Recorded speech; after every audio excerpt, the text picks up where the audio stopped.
আমাৰ আজি পঞ্চম মানে বছৰত ই আমাৰ ৰাতিপুৱা আৰু বিভিন্ন সমষ্টি মানে বিটিআৰত 40টা সমষ্টি আছে। প্ৰতি সমষ্টিতে মানে এটা বাইক ৰেলী লোৱা হৈছে।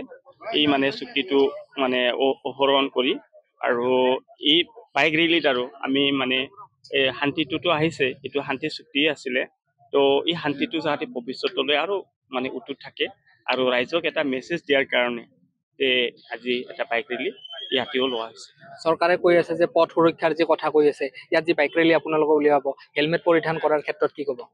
গোটেই মানে আমাৰ যিখিনি বাইক আৰোহী সকলোকে মানে আমি হেলমেট পৰিধান কৰাৰ কাৰণে আমি কৈছোঁ যে মই ধন্যবাদ জনাম এইখিনিতে মানে আমাৰ অসমৰ মুখ্যমন্ত্ৰী ডক্টৰ হিমন্ত বিশ্ব শৰ্মা ডাঙৰীয়া এখেতে পথ সুৰক্ষাৰ ক্ষেত্ৰত যিখিনি ইনিচিয়েটিভ লৈছে সেইটো আইন হিচাপে মানে মুখে মুখে কথাবোৰ আহাকে মানে আইন হিচাপে আমাৰ প্ৰশাসনে যেনেকুৱা মানে ব্যৱহাৰ কৰিছে এইটো মানে একেবাৰে ধন্যবাদৰ পাত্ৰ আৰু